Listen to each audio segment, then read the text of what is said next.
कुछ इस तरह से मुद्दों को उठाएंगे हम एचबीसी न्यूज पर सियासत में।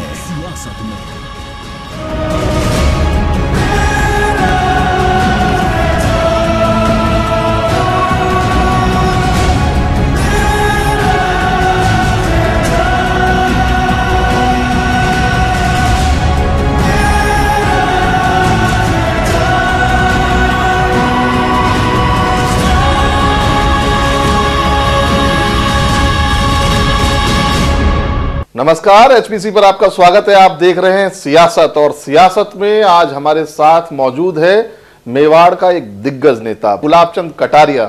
गुलाब जी, आपका बहुत बहुत स्वागत है सियासत में। धन्यवाद आपका बहुत बहुत। गुलाब जी, मैं तो सीधा सवाल आज आपसे करना चाह रहा हूं कि आपने एक यात्रा निकालने की घोषणा की है। ये मेवाड़ यात्रा जो है ये आखिर है क्या? क्या है कि जब कभी भी किसी की भी सरकार बनी है, 13 बार विधानसभा के चुनाव हुए, सरकार उसी की बनी जिसका मेवाड़ में प्रतिनिधित्व में अधिक आया है। 4 बार हमारी सरकार बनी तो उसका एकमात्र कारण मेवाड़ की जीत के कारण से था। कांग्रेस का अगर इसके पहले जितनी बार भी 9 बार सरकार बनाई तो मेवाड़ की विजय के कारण से।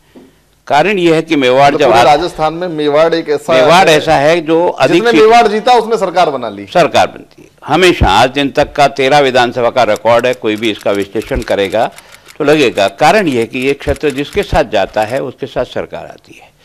और मैंने बहुत वर्षों तक प्रयत्न करके इस क्षेत्र को भारतीय जनता पार्टी के साथ गांव-गांव को जोड़ने का प्रयास किया है। और उसी के कारण से मैंने ये प्रयास किया कि चूंकि केंद्र की सरकार की जो भारी असफलता है और भ्रष्टाचार और जिस प्रकार का कुशासन चल रहा है, राजस्थान की सरकार का चुनाव तो जरूर हो गया। अशोक गहलोत जी ने 9 साल पहले 5 के और 4 अभी के निकाल दिए। कहने के लिए बहुत कुछ वो अपनी तारीफ कर रहे हैं, लेकिन हकीकत जमीन पर जो उतरा है दक्षिण राजस्थान में और विशेष करके मेरे क्षेत्र में, उसके साथ घोर अन्याय हुआ। न तो उसको मंत्रिमंडल में उचित स्थान मिला जिसके कारण से उसका कोई देखभाल कर सके, और जितना बजट उन्होंने अब तक खर्च किया, इस बार 4 जो बजट हमने पेश किए हैं 93,000 करोड़ रुपया प्लान का हमने खर्च कर दिया। अर्थात मेवाड़ की तुलना उन्होंने जोधपुर की अपनी स्वयं की विधानसभा क्षेत्र को कर दिया। तो एक तरह से घोर अन्याय मेवाड़ की विकास के साथ इस मुख्यमंत्री के कार्यकाल में पहले भी हुआ और अभी भी हुआ। इस सच्चाई को कर रहे हैं गुलाब जी, 2 बात कर रहे हैं आप। केंद्र की विफलता की बात कर रहे हैं और आप स्टेट ने जो मेवाड़ के साथ अन्याय किया उसकी बात कर रहे हैं। देखो, जनता को दोनों चीज़ों से परिचित कराना जरूरी है। जिससे जनता सीधी प्रभावित होती है वो तो राजस्थान सरकार के क्रियाकलापों से होती है।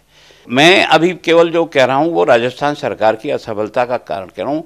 ये सरकार मैं इसको चुनौती देता हूँ, एक भी काम ऐसा गिना ले जो इस सरकार के बनने के बाद इन्होंने स्वीकृत किया हो और स्वीकृत करने के बाद उसको क्रियान्वित करके राजस्थान की दक्षिणी हिस्से के लोगों को लाभान्वित कर दिया हो, तो ये मैं मान जाऊंगा कि वास्तव में सरकार ने राजस्थान की उस गरीबतम क्षेत्र को किसी भी प्रकार से उन्होंने विकास में उसकी मदद की हो। मतलब आपका ये कहना है कि राजस्थान का जो मेवाड़ क्षेत्र है उससे सौतेला व्यवहार हुआ, मंत्रिमंडल में भी और बजट एलोकेशन में भी। मंत्री हैं वहां से, उस क्षेत्र से नहीं है ना। आपने देखा होगा 2.5-3 साल तक तो 1.5 मंत्री रहते थे। एक मालविया जी रहते थे और आधे मांगीलाल जी जोश रहते थे, गरासिया। ये 3 साल तो इन्होंने निकाला। ये डेढ़ इसलिए है कि उनके पास कुछ खबर ही नहीं लगी। मतलब उसको डिप्टी मिनिस्टर बनाया, लेकिन काम उसके हाथ में एक कौड़ी का भी नहीं। खेल मंत्रालय उसको दिया, जाओ भले इधर उधर कहीं कहीं टूर्नामेंट का उद्घाटन करो।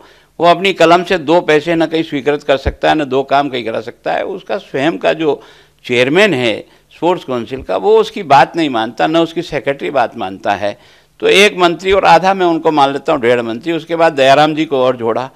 जबकि 28 विधानसभा में कभी भी हरदेव जोशी के लेकर के सुखाड़िया जी के मंत्रिमंडल से लेकर के 6-7 मंत्री से कम कभी भी नहीं रहे। आज की तारीख में राजसमंद इग्नोर है बिल्कुल, आज की तारीख में चित्तौड़ बिल्कुल इग्नोर है, प्रतापगढ़ बिल्कुल इग्नोर है। केवल हमारे यहाँ से मांगीलाल जी गरासिया हैं और अभी अभी दयाराम जी को किया। बांसवाड़ा से डूंगरपुर बिल्कुल इग्नोर है। तो एक तरह से जैसे वहाँ गरीब लोग रहते हैं वैसे हमारे कांग्रेस के एमएलए भी ऐसी निम्नतम श्रेणी के आए होंगे, जिसके कारण से उनका मंत्रिमंडल में उपयोग करना भी इस व्यक्ति ने उपयुक्त नहीं समझा।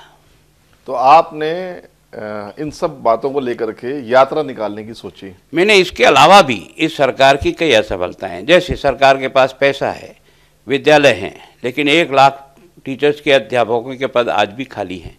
गांव-गांव में जो है ना अध्यापक गुलाब जी, इस सरकार ने भर्तियां भी तो ज्यादा की है। आपने सारी गिनती निकाल दो ना, इस सरकार ने जितनी भर्तियां की है इन 4 वर्षों में, पहले के 5 वर्षों में एक चपरासी भी नहीं लगाया। अब की 4 सालों में अभी कुछ भर्ती शुरू की, जिसमें कुछ में स्टे लग गए, कुछ में और कोई रगड़े पड़ गए। तो आज की तारीख में आपको लगता है सरकार की मंशा में कहीं कमी थी? सरकार की बजट की घोषणा हुई, सच में बजट की घोषणा हुई, उसने इंप्लीमेंट करने की कोशिश करी अशोक गहलोत ने, फिर अब वो कई कारणों से कोर्ट में मामले चले गए, तो उसमें देखो तो ये सरकार की अयोग्यता है।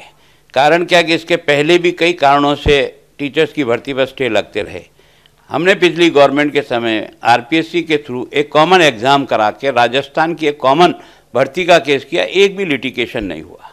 इन्होंने फिर उसको समाप्त किया, फिर जिला परिषद में गए, कभी इधर जाते हैं कभी उधर जाते हैं, कभी वो पेपर बनाएगा कभी ये पेपर बनाएगा, और उसके कारण से जब बच्चों का हित कहीं तो भी आघात पहुंचता है तो कोई न कोई उसे कोर्ट जाता है। जिस मुफ्त दवाई की बात करके वाहवाही लूटते हैं, दवाई बहुत योजना बहुत अच्छी, मैंने विधानसभा में उसकी तारीफ की, लेकिन क्रियान्विति जब डॉक्टर नहीं होगा, पर्ची पे कोई डॉक्टर दवाई नहीं लिखेगा तो दवाई लेगा कौन, मिलेगी कहाँ से? और जो गांव का आदमी दवाई नहीं मिलेगी। एक चीज तो आप स्वीकार कर रहे हैं कि जो चीफ मिनिस्टर ने जो फ्लैगशिप योजनाएं शुरू करी हैं, वो योजनाएं तो बहुत अच्छी हैं। योजनाएं अच्छी है, लेकिन धरती पर अगर नहीं उतरती है तो उस गरीब आदमी को आपकी अच्छी योजना को केवल फ्रेमवर्क में जड़ाकर तस्वीर लगाने का नहीं है, उसको तो दवाई चाहिए। तो क्यों नहीं कर सकते हैं? जब 4 साल आपके पास मिला तो अंतिम दौर में क्या लगता है? मुझे लगता है, मुझे आप तो विधानसभा में लगातार आपने बहुत अच्छे बड़े मतलब मुख्यमंत्रियों को भी देखा है, अशोक गहलोत को उस समय भी देखा है, अशोक गहलोत को इस समय भी देखा है, क्या लगता है? मुझे जो लगता है कि अब की बार अशोक गहलोत इतना कमजोर मुख्यमंत्री साबित हो रहा है, प्रशासनिक पकड़ की दृष्टि से अधिकारी उसकी सीमा से बाहर जा रहे हैं, वो चाहते हुए भी उनसे काम नहीं ले पा रहा है, और न उसके मंत्री इतने इफेक्टिव हैं कि वो अपने विभाग को कंट्रोल कर सकें। आज की तारीख में बहुत चिल्ला रहे हैं 4 साल से बिजली पर हमने आधा 50% जो है ना बजट का खर्चा किया, तो बिजली गांव में पहुंच क्यों नहीं रही, घर में पहुंच क्यों नहीं रही, कटौती क्यों होती है? वो कह रहे हैं बिजली हम पहुंचा रहे हैं, 6 घंटे लगातार दे रहे हैं, जो हमने वायदा किया था राजस्थान के किसान से, और दूसरा उन्होंने ये वायदा किया था कि बिजली की दरें नहीं बढ़ाएंगे किसान के लिए, वो भी हम पूरा कर रहे हैं। मैं सोचता हूँ इन दोनों बातों को मुख्यमंत्री स्वयं 2008 का किसान का एक बिल लिया हुआ, जो उसकी खेत का बिल आ रहा था, और 2012 का दिसंबर का एक बिल लिया है, और सदन के सामने दोनों बिलों को खड़ा कर दे एक किसान का, दोनों में अगर अंतर है तो रेट बढ़ी कि नहीं बढ़ी ये साबित हो जाएगा। कई चोर रस्तों से उन्होंने पैसे बढ़ाने का जो दुष्कर्म किया है वो एक तरह से जनता के साथ, मतलब वो बिजली की दरें नहीं बढ़ाई लेकिन दूसरे तरीके से नहीं, और जो आम कंज्यूमर है किसान को छोड़ करके आपको चाहे गांव और शहर का है, उसको एक बार नहीं 3 बार रेट बढ़ाई है। लोग राजस्थान में आज की तारीख में मतलब जो आपकी बातें सुन के मुझे ऐसा लग रहा है कि जैसे कि गहलोत सरकार हर जगह पर फेल हो गई है। मैं उनको बिल्कुल तथ्यों के सहित, और मैं चाहता हूं कि ईमानदारी से किसी एक सार्वजनिक पब्लिक मंच पर आ जाएं और वो अपनी जो कुछ भी किया है उसको बताएं, और एक मैं उनके बारे में बताता हूं, जनता इसका न्याय कर लेगी कि वास्तव में जो सरकार कह रही है वो धरातल पर उतर रहा है कि नहीं उतर। मैं आपको बताता हूं जो सरकार कह रही है, जो 4 साल के बाद सरकार कह रही है, सबसे पहले तो कि 4 साल बेमिसाल, नंबर 1 बात, बेमिसाल की बात कह रहे हैं। दूसरी कह रहे हैं उनकी जो फ्लैगशिप योजना है, निःशुल्क मुख्यमंत्री निःशुल्क दवा योजना, पशुओं के लिए निःशुल्क दवा योजना, एक जो सबसे ज्यादा जो फसली ऋण, ब्याज मुक्त फसली ऋण का जो उन्होंने वितरण किया है लंबे, एक बहुत अच्छा, बीपीएल एपीएल को जो उन्होंने 2 रुपये किलो में गेहूं आटा जो उपलब्ध कराया, ये तमाम चीजें ऐसी हैं जिससे कहीं ना कहीं जनता को कहीं ना कहीं रिलीफ देने की कोशिश की गई है गहलोत सरकार के द्वारा। देखो, अनाज तो पहले अटल बिहारी वाजपेयी के समय में भी जो बीपीएल परिवार थे उनको 35 किलो राशन उन्होंने उपलब्ध कराया, उसमें से भी 10 किलो उन्होंने काट करके 25 कराया, कोई फर्क नहीं पड़ता है। जिस तरह से आवास योजना के बारे में कह रहे हैं कि हम 10 लाख आवास बना के दे देंगे, अभी तक सरकार की ज़िंदगी के केवल 10 महीने बाकी बचे हैं। मुझे ये बता दें कि एक आदमी को भी राजस्थान में मकान दे करके उसमें प्रवेश करा दिया हो तो मैं इस बात को मान जाता हूँ ज़मीन पे। ये क्या हवाई पुले हैं, ये केवल ये जो चुनावी दिखावी जो झांसा पट्टी है, जिसके आधार पर लोकतंत्र में इन राजनीतिक पार्टियों ने लोगों को ठगने का धंधा बना लिया।